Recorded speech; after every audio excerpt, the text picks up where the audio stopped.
সবাইকে ফিয়াদা টকারে আরো একবার স্বাগত। আমরা অনেক সময় বলে থাকি যে মোটা হয়ে যাচ্ছি, মেদ জমে যাচ্ছে, ফ্যাট হয়ে গেলাম, এই কারণে জিমে যেতে হবে। মানে একেবারেই মোটা হওয়ার প্রসঙ্গটার সাথেই যেন আমাদের প্রথম যে চিন্তাটা মাথায় আসে তা হলো জিমে যাওয়া এবং সেখানে ঘন্টার পর ঘন্টা সময় কাটাতে হবে। অনেকে তো বলে থাকেন মোটা হয়ে যাচ্ছি, কিন্তু জিমে যাওয়ার সময় কই? যেহেতু জিমে যেতে পারছি না, এই কারণে আমি ওজন কমাতে পারছি না। এটা একেবারেই ভুল ধারণা।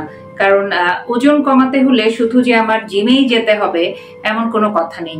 আমরা ছোটখাটো কিছু কাজ বা কিছু অভ্যাসের মধ্যে থেকেও আমাদের ওজন কমাতে পারি। কিন্তু সবচেয়ে বড় কথা, যে কোনো কাজের ক্ষেত্রে আগে আমাদের ইচ্ছাটা খুবই জরুরি। আমরা যদি ইচ্ছা পোষণ করি এবং সেভাবে কাজে এগিয়ে যাই, তাহলে ওজন কমানো থেকে শুরু করে যে কোনো কাজে আমরা সফল হব। কিন্তু অনেক সময় দেখা যায় যে শুধু ইচ্ছাই পোষণ করছি আর বলেই যাচ্ছি। আমরা বলি বেশি, যে কোনো প্রবলেম আমরা বলতে ভালোবাসি, হয়তো বলে যাচ্ছি আহ মোটা হয়ে যাচ্ছি, আহ মোটা হয়ে যাচ্ছি। কিন্তু এজন্য যে কাজ করতে হবে, কমাতে হবে, যদি জিমে যাওয়া সম্ভব না হয়, আর কোন ওয়ে আছে বা কোন পথে গেলে কি কি কাজ করলে আমার ওজনটা আমি কমাতে পারি, সেই বিষয়গুলো কখনো আমরা চিন্তা করি না। সেটা চিন্তার চেয়ে বলাটার মধ্যেই বেশি ব্যস্ত থাকি। তো ছোটখাটো কিছু কাজের মধ্যে দিয়েই আমরা ওজনটা কন্ট্রোলে রাখতে পারি। যেমন হতে পারে যে ঘরে যখন আমরা থাকছি তখন ঘরের কিছু কাজ যদি আমরা করি। সবসময় তো দেখা যায় কম বেশি আমরা অনেকেই আছি যে হেল্পিং হ্যান্ডের উপরে অনেক বেশি কাজের দায়িত্ব দিয়ে ফেলি, হয়তো নিজেরা ঠিকভাবে কাজটা করি না। যে কাজটা নিজে করা সম্ভব সেই কাজটাও হয়তো ওই সাহায্যকারীর জন্য রেখে দেই। সেই কাজগুলো যদি সচেতনভাবে নিজেরা করি তাহলে দুটা বিষয় হয়। এক হচ্ছে ওই হেল্পিং হ্যান্ডেরও কিছুটা সাহায্য হলো, সে একটু রিলিফ পেল। আর একটা হচ্ছে আমার শরীরের মেদটা জমার সুযোগ পেল না। অর্থাৎ কিছু কাজ আছে যেটা আমার নিজে করলে আমার নিজের জন্যই ভালো, সেই বিষয়গুলো একটু খেয়াল করতে হবে। হতে পারে যে ঘরের আসবাবপত্রগুলোতে ধুলো জমে গেছে, আপনার হেল্পিং হ্যান্ড হয়তো অন্য কোনো কাজে ব্যস্ত, সেই কাজটা আপনি করে ফেলতে পারেন। এতে করে আপনার হাতের কাজ হচ্ছে, আপনার মুভমেন্ট হচ্ছে। এই ছোটখাটো বিষয়গুলো যদি করেন, অনেকেই আছে যে সচেতন ভাবেই তিনি ঘরটাও ক্লিন করে থাকেন। আবার অনেকেই বলে থাকেন যে ঘর মোছা হচ্ছে আপনার ওজন কমানোর অত্যন্ত উপকারী একটা দিক। কারণ এই ঘর মুছতে গেলে আপনার শরীরের অনেক, বিশেষ করে আমাদের পেটে যে মেদটা জমে, এই মেদটা অনেকখানি কমে যায়। কারণ বেশিরভাগ ক্ষেত্রেই দেখা যায় নারী পুরুষ উভয়ের ক্ষেত্রেই সবচেয়ে বেশি মেদটাই জমে পেটে। তো এই পেট যদি কমাতে হয় তাহলে আমরা আরো কিছু কাজ করতে পারি। যেমন খুব বেশি সময় আমরা কোনো জায়গায় বসে থাকবো না। হতে পারে যে আপনি অনেক কাজ বসে করেন, সেই বসা কাজগুলো যদি সম্ভব হয় কিছু সময় দাঁড়িয়ে করবেন। একটু অল্টার করে করে কিছুক্ষণ বসলেন, কিছুক্ষণ দাঁড়ালেন।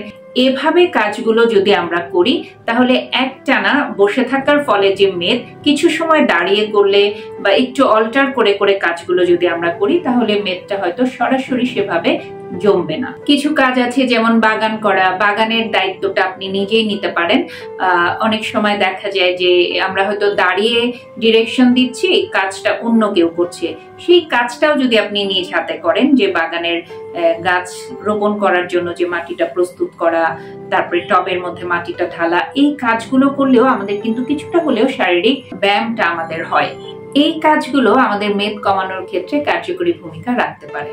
দাঁড়িয়ে থাকলে যেহেতু ক্যালোরি বার্ন হয়, তাই আমাদের উচিত যে আমরা যদি কর্মক্ষেত্রেও কাজ করি সেখানেও কিছু সময় পরে একটু দাঁড়িয়ে যাওয়া, একটু হাঁটাহাঁটি করা, সেই স্পেসটা নিজেরই বের করে নেওয়া, যে কোন সময়টুকু আমি একটুখানি দাঁড়াতে পারবো এবং কিছু সময় দাঁড়িয়ে কাজ করব। আবার একটা আমাদের বাজে অভ্যাস আছে, আমরা একটানা হয়তো টিভি দেখছি, স্ক্রিনের সামনে লম্বা সময় কাটাচ্ছি, সোফায় হেলান দিয়ে এলোমেলো ভাবে বসে। বসারও একটা সিস্টেম আছে, যেভাবে বসলে আপনার মেদটা জমবে না সেইভাবে আমাদের বসে টিভি দেখা উচিত। কারণ টিভি যখন দেখছি আমাদের একেবারেই এতটাই আমরা আয়েসে চলে যাই, আমরা হয়তো শুয়ে বসেই টিভিটা দেখতে পছন্দ করছি, কিন্তু খেয়াল করছি না এর আড়ালে আমার শরীরের ক্ষতি আমি নিজেই ডেকে আনছি। কারণ মেদটা যেভাবে জমে যায় শুয়ে বসে, তার চেয়ে দাঁড়িয়ে থাকলে বার্ন হয়। তাই টিভি দেখার সময়ও আমাদের অন্তত খেয়াল করতে হবে যে কোন ওয়েতে, কিভাবে প্রপার ওয়েতে বসে আমি টিভিটা দেখতে পারি, যাতে আমার কোনো শারীরিক ক্ষতি না হয়। মেদ কমানোর সবচেয়ে সহজ একটি উপায় হলো হাঁটা, আর যে কাজটা আমরা সহজেই চাইলেই করতে পারি। কারণ হাঁটার মধ্যে দিয়ে আমাদের হাত ভালো থাকবে, আমাদের যে ডাইজেশন সিস্টেম সেটা ভালো থাকবে। তো আমরা হাঁটার কাজটা প্রতিদিন অন্তত কিছু সময়, ডাক্তারদের মতে অ্যাটলিস্ট প্রতিদিন 15 থেকে 20 মিনিট হলেও, ন্যূনতম পক্ষে 15 থেকে 20 মিনিট হাঁটার অভ্যাসটা আমাদের করতে হবে। আবার এমন একটা বিষয় আছে যে আমি যে জায়গায় যাব হয়তো ডিস্টেন্সটা কম, তখন আমি গাড়ি বা রিক্সা ব্যবহার না করে যদি সম্ভব হয় হেঁটে যাব। অন্তত আমার হাঁটার কাজটা ওই সময়, অন্য সময় যদি আমি আমার টাইমটা ম্যানেজ করতে না পারি, সেই সময় হেঁটে টাইমটাও অ্যাডজাস্ট হলো, আমার কিছুটা হলেও ব্যায়াম হলো। কর্মক্ষেত্রে আপনি যতটাই ব্যস্ত থাকেন না কেন, ওর মধ্যে থেকে নিজেই একটু সুবিধা মতো সময় বের করে নেবেন এবং হাঁটাহাঁটি করার চেষ্টা করবেন। আপনার কাজ যদি দীর্ঘ সময় বসে হয়, দীর্ঘ সময় বসে না থেকে একটু সময়ের জন্য হলেও উঠে হাঁটাহাঁটি করবেন। আরেকটা বিষয় হচ্ছে, যদি সম্ভব হয়, আপনার যদি শারীরিক কোনো প্রবলেম না থাকে, তাহলে মেদ ঝরানো বা ক্যালোরি বার্ন করাতে আরেকটি উপায় হচ্ছে যে আমরা যদি লিফট বা এসকেলেটর ব্যবহার না করি, সিঁড়ি ব্যবহার করি, সেক্ষেত্রেও কিন্তু এটা আমার মেদ ঝরানোর ক্ষেত্রে অনেকখানি কার্যকরী ভূমিকা পালন করে। অর্থাৎ যে ছোট ছোট কাজের কথাগুলো বললাম, এগুলো করা খুবই সহজ। আমরা শুধু হা হুতাশ করি, আমরা শুধু কথা বাড়িয়ে যাই, আমরা শুধু ভাবতে থাকি, কিন্তু আমরা কাজ করি না। তাই অহেতুক ভাবনা থেকে বেরিয়ে এসে কার্যকরী ভূমিকাগুলো পালন করার চেষ্টা করতে হবে।